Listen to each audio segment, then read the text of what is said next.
সামনেই দীপাবলি আর তারপরে ভাতৃদ্বিতীয়া, একটা লম্বা ছুটি। আর এই ছুটির গেরোতেই এই মুহূর্তে এসআইআর স্পেশাল ইন্টেন্সিভ রিভিশন, লম্বা ছুটি, জাতীয় স্তরে ছুটি থাকছে এবং সেই কারণেই কিন্তু এই মুহূর্তে মানে চলতি মাসেই এসআইআর সম্ভব নয় শুরু করা, এমনটাই কিন্তু খবর পাওয়া যাচ্ছে। কিন্তু এই ছুটির গেরো কেটে যাওয়ার পরে কি ভোটার তালিকা সংশোধনের কাজ শুরু হবে, সেখানেও সংশয় থাকছে, কারণ অধিকাংশ ক্ষেত্রে বিএলওদের প্রশিক্ষণ এখনো পর্যন্ত হয়নি। বিহারের পর বাংলায় হাজির স্যার, টেবিল চেয়ার পেতে কাজও শুরু হয়ে গেছে। দফায় দফায় বৈঠক, বিএলওদের একটা অংশের প্রশিক্ষণও শুরু হয়ে গেছে। কিন্তু এরপরও এসআইআর এর বিজ্ঞপ্তি কবে তা নিয়ে এখনো ধোঁয়াশা অব্যাহত। চলতি মাসে এসআইআর প্রক্রিয়া শুরু হওয়ার সম্ভাবনা প্রায় নেই বললেই চলে। তার অন্যতম প্রধান কারণ পুজোর মরশুম।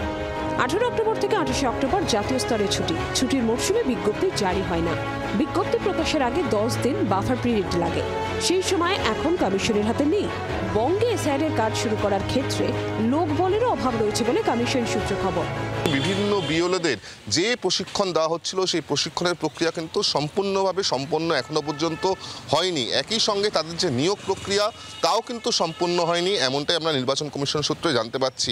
ম্যাপিংয়ের কাজও কিন্তু এখনও বেশ কিছুটা বাকি রয়েছে এবং এই যাবতীয় কাজ মূলত অক্টোবরের মধ্যে শেষ হয়ে গিয়ে আগামী নভেম্বরের প্রথম সপ্তাহ শেষের দিকে এসআইআর এর বিজ্ঞপ্তি জারি হতে পারে দেশ জুড়ে, এমনটাই নির্বাচন কমিশন সূত্রে জানা যাচ্ছে। এদিকে এসআইআর কে ঘিরে দুই যুযুধান গোষ্ঠীর নারদ চলছেই। বাংলা এসআইআর এর কাজ সম্পূর্ণ না করে ভোট হবে না, জোর গলায় বলছেন বিজেপি নেতারা। রোহিঙ্গাদের নাম রেখে, বাংলাদেশি মুসলমান অনুপ্রবেশকারীদের নাম রেখে নির্বাচন করানো যাবে না। এসআইআর সম্পূর্ণ করতে হবে। ধীরে চলুক আর দ্রুত চলুক, এটা নির্বাচন কমিশনের ব্যাপার। এখন সেটা মুখ্যমন্ত্রী তো বলছেন আগুন নিয়ে খেলা করছেন।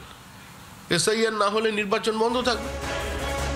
স্পেশাল ইন্টেন্সিভ রিভিশন বা এসআইআর শেষের 3 মাস পরেই রাজ্যে ভোট, তেমন ইঙ্গিতও মিলেছে জাতীয় নির্বাচন কমিশনের তরফে।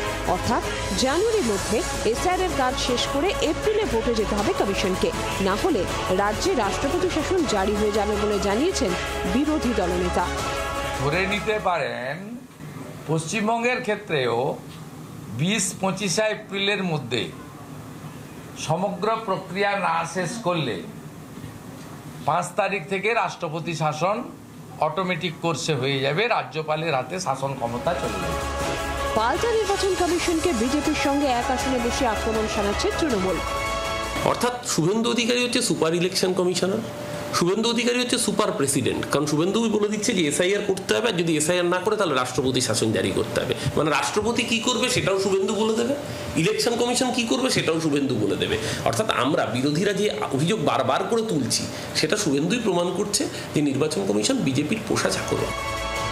সব মিলিয়ে ভোটের আগে এখন এসআইআর ইস্যুতে তপ্ত বাংলার মাটি। চাপের রাজনীতির কৌশল নিয়ে এগোচ্ছে দুপক্ষই, মুখেই চলছে গুলি বোমা। এই আবহে কমিশন কতটা মসৃণভাবে তাদের কাজ চালিয়ে যেতে পারে সেটাই দেখা। ক্যামেরায় রঞ্জিতের সঙ্গে বিক্রম দাসের রিপোর্ট, জি 24 ঘন্টা। বাংলার আওয়াজ, বাঙালির আবেগ, জি 24 ঘন্টা।